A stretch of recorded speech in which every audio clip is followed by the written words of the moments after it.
mais Louis Rousseau, c'était pas le but de Bouchard-Taylor du tout, là, hein. C'était même c'est quoi le titre du rapport? Le temps de la conciliation, je pense? Oui. Qu'est-ce qui s'est passé? Bouchard-Taylor a fait apparaître en direct à la télévision, en quelque sorte, le Québec profond, et le Québec moins profond, mais c'est-à-dire la situation était déjà mûre au début des années 2000 pour que les gens, par rapport à ce qui est perçu comme une identité différente et spécifiquement à partir d'un certain nombre de comportements qu'on appelle religieux, le Québec était mûr pour se dire qu'est-ce qui est en train de se passer. Comme si le Québec n'avait aucune expérience de la diversité religieuse, alors qu'on est fabriqué dès le 19e siècle au moins par le vécu face à face avec des anglophones, le dominateur, le conquérant et protestants aussi, et on s'est construit comme ça. Mais voici que tout d'un coup, on se découvre avec une fragilité identitaire. Je pense que la Révolution tranquille et surtout ce qui commence dans les années 70, la Révolution culturelle, où on a eu le sentiment et le mouvement assez majoritaire, faut le dire, de jeter par-dessus bord nos héritages catholiques, nos pratiques d'abord, en gardant certaines, le baptême et l'enterrement, mais en rejetant le reste, la pratique régulière. C'est comme si on avait jeté ça en disant bravo, on fait la révolution, et rappelez-vous les chansons, en 70, on repartait l'histoire humaine et québécoise, en tout cas, à zéro. Mais on a un peu créé un vide, là. On a créé un vide, zéro, c'est et vide. tout d'un coup, on voit des gens qui, de toute évidence, ne sont pas nés avec une ceinture fléchée, et qui, certains d'entre eux, parce que il y a un fantasme aussi. Les musulmans sont décrits comme étant pratiquants religieux. Alors, dans un score de 1 à 25 et 25e position, nous gagnons. Nous sommes les Canadiens français d'origine catholique les moins pratiquants. En 24e position, les bouddhistes. Et en 23e, qui trouvons-nous? Les musulmans. Donc, mais on imagine, on fantasme un musulman hyper pratiquant. Quand la télé veut nous montrer un musulman, c'est soit une femme voilée, soit un bonhomme dont on voit le derrière parce qu'il est couché par en avant pour être en train de faire sa prière. Qui représente personne. Et qui... Alors, on est, tout d'un coup, nous, on a tous rejeté, et voici que des gens arrivent, et, fantasme, ils voudraient de nouveau remettre la religion partout. On est ambigu par rapport à notre identité. Et c'est ce qui a lancé notre recherche qui débouche sur ce livre. Ouais. Il se passe un problème avec notre identité. La majorité d'ascendance canadienne française catholique sait plus trop qui elle est. Et on a peur. Point. Il y a un bonhomme satire et il est musulman. Par contre, ce qui m'inquiète beaucoup, c'est quand, au nom de la laïcité, on rend légitime un discours anti-islam. Parlons de laïcité, moi je n'ai aucun problème avec ça. Ce qui m'inquiète, c'est quand on se drape de vertu maintenant grâce à ce paravent que devient la laïcité, ou la lutte aux extrémistes qu'il faut faire, qu'il faut bien sûr faire, bien sûr, mais on dit moi je suis pas raciste, je suis pas contre l'islam, je suis pour la laïcité. Mais après, quand on regarde le reste du discours, on voit que ça devient finalement un prétexte. Et ça, en France, on a vu comment, maintenant, en France, c'est l'extrême droite, c'est Marine Le Pen, c'est le Front National, qui est devenu le grand champion de la laïcité. Et ça marche, donc on utilise ce discours-là, on dit qu'on défend la laïcité, mais dans le fond, quand on regarde vraiment le discours, c'est un discours qui vise vraiment la population musulmane. 2-3 fois que vous évoquez la France, vous avez l'impression qu'on est en train d'importer ce genre de comportement-là. Ça fait longtemps qu'on importe. Mais je crois qu'il faut pas exagérer quand même. C'est deux sociétés complètement différentes. On n'a pas de parti d'extrême droite. Marge, André Simard du PQ puis Marine Le Pen, là, on est d'accord là-dessus. Oui, mais on peut être aussi stupide, là. Ça, à cet égard, je pense qu'on n'est pas plus brillant que ce qui peut se passer en France. Mais nous ne sommes pas en France. Donc, il faut faire attention. Et on importe des concepts comme si c'était des essences pures. Le concept de laïcité, le Québec est une société, c'est-à-dire au niveau de l'État, nous ne sommes pas une société confessionnelle depuis à peu près 1850. Pourquoi? Parce qu'il y avait pluralité de confessions protestantes. Donc, on aurait dû, comme conquis par l'Angleterre, être une société organisée à l'intérieur de l'anglicanisme. Les Canadiens français catholiques, c'était une trop grosse bouchée, l'Empire a concédé, il fallait pas qu'on passe aux Américains, etc. Je ne refais pas l'histoire. Mais nous sommes une société donc où l'État, comme tel, n'est pas un État confessionnel depuis déjà très longtemps.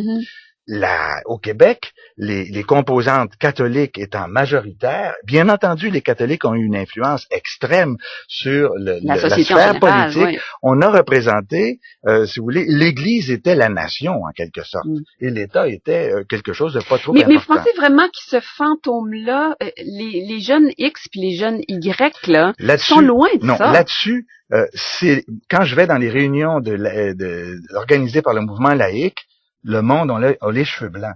Ici, là, et c'est très important de le dire, moi, mes étudiants qui ont 35 ans et moins, on ne leur a à peu près rien transmis de leur héritage. Ils sont dans un cours sur le christianisme, j'ai 10% de musulmans, 30% ils sont musulmans d'histoire, d'appartenance, ils sont curieux. Les jeunes sont en train d'avoir envie de connaître c'est quoi cette religion dont nos parents nous ont toujours obstinément caché. Cet été, on prendra une soirée au clair de lune et je vais te répondre à tes questions.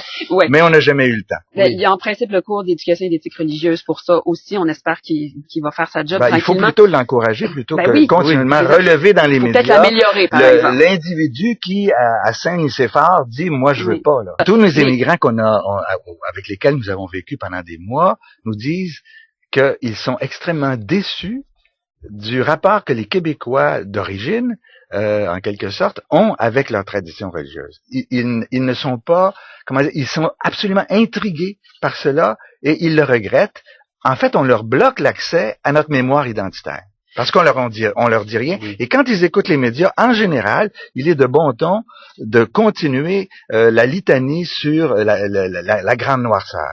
Mais là, à travers tout ça, bon, effectivement, il y a du travail à faire. On en convient là pour comprendre ce que c'est qu'on souhaite comme laïcité, qui soit pas crispée, qui soit ouverte, mais qui soit pas non plus bonasse. Bon, il y a tout ça qu'il faut régler. Mais en ce moment, qu'est-ce qui instrumentalise ce qui se passe là, les petits accros.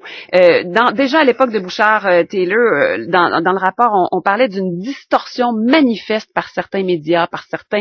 Est-ce que c'est des enjeux politiques? Est-ce qu'on récupère politiquement? Est-ce que ce sont certains médias? Comment on l'explique le phénomène? Une des choses qui sur cette question est la plus dangereuse, c'est l'absence de connaissances portant sur, entre autres, la dimension religieuse de l'existence humaine et ses variétés. Pendant 30 ans, les élites québécoises ont cru savoir ce que c'était la religion parce qu'ils se rappelaient du catholicisme de leur enfance ou de leur adolescence. Or, c'était une compréhension de la religion qui est parfaitement primaire. On a un devoir, et les hommes politiques et les femmes politiques en particulier, de se rapprocher de la réalité. Nous, on a voulu donner une chance à la connaissance en faisant ce travail sur les traditions religieuses portées par des groupes immigrants d'ici, mais les hommes et les femmes politiques devraient se mettre à l'école, lire au moins quelques petits bouquins de base avant d'utiliser. C'est très tentant, hein? À mon avis, c'est payant se moquer des musulmans politiques. C'est facile à faire en plus. C'est hyper facile. Mais en même temps, il y a un travail extrêmement dangereux. Alors que quand on voit et on parle à des immigrants qui sont porteurs et pratiquants, ce que nous avons fait, au fond, il y a un tronc de valeurs communes, générale et très profonde. On posait aux femmes et aux hommes, que voulez-vous transmettre à vos enfants? Et c'était, au fond, les vertus, justice, sincérité, respect d'autrui, le noyau commun qui fait de nous une société qui peut se construire. En terminant, un petit éventail, je pourrais pas évidemment lire tous les courriels. Il y a beaucoup de réactions et ça va dans des directions très, très, très opposées. Il serait temps qu'on arrête de se frapper la poitrine au sujet de notre prétendu racisme et qu'on prenne conscience que nous avons collectivement un projet rassembleur, la laïcité sans adjectif édulcorant. Ben justement, il faudrait commencer, c'est ça. Un peu dans ce sens-là. C'est aussi faux que de dire l'islam ou le christianisme. Ben, c'est-à-dire qu'il y a beaucoup de gens au Québec. C'est une essence qui peut-être qu'on les a induits en erreur, mais c'est le temps qu'on fasse le ménage là-dedans. Le ministre responsable du dossier, M. Drainville, a beaucoup répété que le Québec avait fait le ménage de son héritage religieux et de la présence des religieux et de leurs signes ostensibles ou ostentatoires dans sa société, dans les hôpitaux, dans les écoles, dans les années 60, que c'était réglé et que maintenant c'était à tous les autres Québécois de faire un peu le même ménage, donc d'enlever les signes évidents d'une adhésion à une religion ou une autre pour se fondre dans une société laïque. Et alors, dans quelques textes que vous avez commis, que j'ai lus, vous dites, c'est pas tout à fait aussi simple que ça. C'est une transition vers une laïcité de la société civile, disons, ou en tout cas de certaines de ces institutions qui s'est faite d'abord bien avant ça et plus progressivement, un peu pour harmoniser la personne qui peut être laïque ou religieuse dans des groupes, entités ou institutions qui, elles, doivent ou peuvent être neutres. Ça s'est fait comment? Écoutez, c'est une longue histoire, effectivement, et on a fait commencer beaucoup trop tard en parlant de ces célèbres années 60. En réalité, sans remonter jusqu'à Adam et Ève, dont on ne sait pas s'ils faisaient partie de l'Église catholique, mais on se doute que non, je crois que les choses commencent à bouger. On voit les premiers frémissements au cours de la Deuxième Guerre mondiale et surtout dans l'immédiate période 45-50. La jeune génération des historiens, et hélas, je n'en fais pas partie, mais la jeune génération a décidé de commencer à piocher ce qui s'est passé avant la Révolution tranquille et qui peut la préparer. Et on ne comprend rien, je pense, ou en tout cas on comprend mal notre débat actuel, si on voit pas dans quel contexte, au fond, on a commencé à se défaire de ce qui avait été ce que j'appelle un siècle classique, où les institutions de l'Église catholique se sont graduellement développées pour faire le tour et enserrer une bonne partie de ce qu'on appelle les organismes de la société civile. Donc les syndicats, les coopératives, les associations, qu'elles soient étudiantes ou de citoyens, tout ça portait un vocable avec catholique quelque part dedans. Oui, tout ça était confessionnel et on n'a pas le temps de parler de l'ultramontanisme trop, ça serait trop loin, mais disons que prenons les choses où elles sont. Effectivement, notre société civile au Québec repose en quelque sorte sur deux piliers qui sont tous deux confessionnels. Il y a tout ce qui appartient en quelque sorte à la sphère de la communauté catholique, et par là je n'entends pas que le clergé, bien sûr, c'est la population. Pour moi, une erreur de perspective de base, c'est d'imaginer que la religion et la société, c'est deux choses complètement aux opposés. La religion est une dimension fondamentale de la vie sociale, elle a toutes sortes de manières d'y être. Elle est donc partout en 40, en 45, et voici que cependant, certaines organisations commencent à trouver que ça marche pas, que ça commence à les empêcher de se développer dans leur logique propre, notamment des organisations économiques comme les coopératives. Et déjà pendant la guerre, et le syndicat aussi, la CTCC, syndicat catholique, ancêtre de la CSN, commence à trouver que la confessionnalité l'empêche de se développer, puisque dans ces organismes confessionnels, il faut être catholique pour en faire partie. Et si on veut avoir des partenaires, par exemple, ailleurs au Canada, on a un problème. On a un problème. Et même à l'intérieur du Québec, les organisations syndicales, par exemple, sont beaucoup plus anciennes, non confessionnelles, et se développent beaucoup plus vite. Ont des partenariats avec les États-Unis, etc. Donc, il y a un problème pratique. Comment faire en sorte de pas rester juste entre nous, parce que si on reste juste entre nous, ça ne continuera pas. Et donc là, la question de est-il possible d'avoir des organisations non confessionnelles se pose. Et bizarrement, enfin, je trouve ça presque un joli portrait d'époque, c'est dans le contexte des coopératives agricoles, entre autres, que on va poser la question à un dominicain, un jeune dominicain. Il y a beaucoup de jeunes qui vont créer la société à cette époque-là, on l'oublie, on les voit tous avec des cheveux blancs dans les photos, mais ils sont jeunes, ils sont dans la jeune trentaine. Le père Georges-Henri Lévesque, qui est un prof à l'Université Laval, on lui dit, on pourrait-tu des confessionnalités? On est en train de créer une union, un rassemblement des différents mouvements coopératifs. Et là, il va puiser dans saint Thomas d'Aquin une distinction que je vais essayer d'expliquer rapidement, entre la confessionnalité d'une organisation et la neutralité de ses membres. Alors, il se dit, et là, il est thomiste et aristotélicien, comment définir une organisation? Par sa visée. Elle sert à quoi? Okay? Il y a des organisations qui servent à développer la foi, qui sont confessionnelles, mais les organisations dont le but est le temporel, le monde profane. C'est pas nécessaire que l'organisation le soit, si ça l'empêche de se développer, donc d'introduire dans l'organisation autre chose. Donc l'agriculture, c'est pas chrétien ou catholique, ça peut appartenir à tout le monde. Il s'agit du développement agricole. Mais je peux être un agriculteur catholique qui va côtoyer un protestant ou un athée lors de la vente de mon bétail, ça posera pas de problème. Oui, surtout que mon voisin agriculteur, il est protestant. Oui. Alors, et puis il peut pas voter autant que moi quand on prend des décisions au niveau de la paroisse. Donc, c'est comme ça que ça commence. Dites-moi, M. Lampron, quand vous écoutez ça, là, ce retour historique où on pouvait régler au plan, avec une philosophie thomiste des questions qui aboutissent aujourd'hui dans les tribunaux, vous n'êtes pas un peu nostalgique? Ce qui est très intéressant dans ce que j'entends de M. Rousseau, en fait, c'est que on met vraiment l'emphase sur le fait que dans les années 60, le processus de déconfessionnalisation qui a eu cours au Québec, c'est un processus de déconfessionnalisation des institutions, en fait. Alors que là, l'amalgame qu'on fait, je trouve, dans le projet de Charte des valeurs, c'est qu'on dit à l'époque, là, donc c'est l'aboutissement de cette déconfessionnalisation. Là. Maintenant, ce serait de déconfessionnaliser les individus qui travaillent au sein des institutions. Et là, c'est un tout autre débat. Là. Ouais. On parle des convictions religieuses individuelles des membres de ces institutions-là qui sont neutres. Le principe de neutralité religieuse de l'État au Canada actuellement reconnaît la neutralité des institutions publiques. Ouais. Alors, M. Rousseau, le bon père Lévesque, le fondateur de la Société de sciences sociales de l'Université Laval, avait donc une vision assez moderne où il était capable de séparer l'individu et sa foi, ce qui est son affaire personnelle et privée, et l'association nécessaire dans la communauté. Donc, pour lui, c'était clair, il n'y en avait pas de problème. Non, il n'y avait pas de problème, et toute sa génération, ceux qui vont faire la Révolution tranquille, mon petit argument ad hominem là-dedans, c'est de dire, attention, les gens qui ont fait la Révolution tranquille au Québec, à 85%, c'est une élite, on comprend bien. Et c'est des gens, c'est une nouvelle génération d'universitaires. Ça commence à éclater, et surtout dans le domaine des sciences humaines.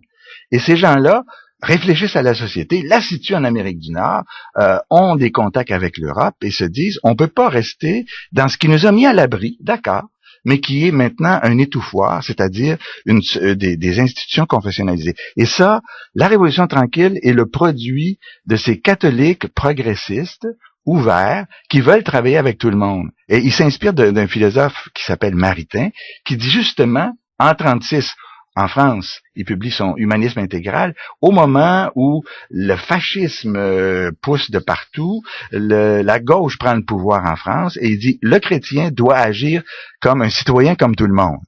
Hein, il est un participant à la société, il n'est pas obligé de juste exister en tant que tel, c'est-à-dire dans des associations qui sont confessionnelles. Est-ce que vous voyez, M. Rousseau, dans le débat tel qu'il est amorcé, il est à peine amorcé, on en a pour un bout, la même sagesse et la même ouverture dont faisait preuve le père Lévesque, les autres, cette élite pourtant très catholique des années 50 et 60 qui a accouché d'un Québec tel qu'on le connaît aujourd'hui. Est-ce que vous sentez la même chose ou si la sérénité est un peu disparue? Ben, écoutez, j'ai résumé rapidement la chose. Je peux vous dire, ajouter, qu'il y a eu des batailles épiques à l'époque. Hein. Le père Lévesque a été accusé par ses adversaires, dont il y avait le cardinal Villeneuve. Immédiatement, lorsque cette association des coopératives s'est officiellement formée, 2-3 jours après, les évêques intervenaient dans les médias pour dire ce n'est pas possible que des catholiques fassent partie d'organisations qui ne sont pas catholiques. Il y a eu des procès à Rome, hein, donc le juridique canonique est entré en scène. Le supérieur des dominicains a attaqué publiquement sur la place publique le supérieur des jésuites et réciproquement. Enfin bref, disons, en un sens, consolation, la bataille publique sur ces questions-là n'est pas d'aujourd'hui. Cependant, il me semble que une des choses qu'il faut voir, c'est que nous sommes graduellement passés et nous avons testé en quelque sorte comment faire qu'il y ait à la fois un espace étatique non confessionnel, d'une part, des institutions non confessionnelles, et c'est terminé en 2008. Il n'y a plus rien de confessionnel au Québec. Il faudrait quand même se calmer un peu et se dire qu'il n'y a pas devant nous un énorme pas à franchir, comme je crois qu'on le dit un peu trop. D'ailleurs, c'est intéressant dans l'énumération que vous faisiez des nombreuses interventions des clercs supérieurs dans les années. L'administration de l'Église catholique en ce moment est totalement absente du débat. Absolument, absolument. Oui. Donc c'est un signe, c'est pas anodin, c'est pas stratégique de leur part. Non, je pense que ils ont pas. Je crois que l'ensemble de l'épiscopat a accepté, parce que l'ensemble des catholiques ou la majorité des catholiques l'ont accepté. Quand on parle de l'Église, souvent on oublie que c'est beaucoup de monde. C'est pas juste les patrons et le staff, c'est surtout la base. Et c'est ce Québec catholique qui graduellement si vous voulez, sécularisé. parce que ce qui est important, c'est de définir l'espace public chez nous est séculier. En d'autres termes, les institutions ne visent pas à faire dans la société que cette société devienne plus ou moins religieuse, plus ou moins religieuse. Là, l'image que donne un peu cette espèce de projet qui est très beau, très pur, hein, si l'État est public, tous les fonctionnaires sont publics, et j'avoue que, par exemple, dans ma corporation, les professeurs d'université, avant qu'on obtienne de nous, qu'on accepte de ne pas exprimer nos opinions, alors qu'on est payé par l'État essentiellement pour la liberté d'opinion, en quelque part, on se dit, il y a une espèce de folie idéologique dans l'extension de la sphère de l'État. Notre société est globalement séculière, en ce sens qu'on ne se réfère pas dans nos discussions à des principes métaphysiques. Ouais.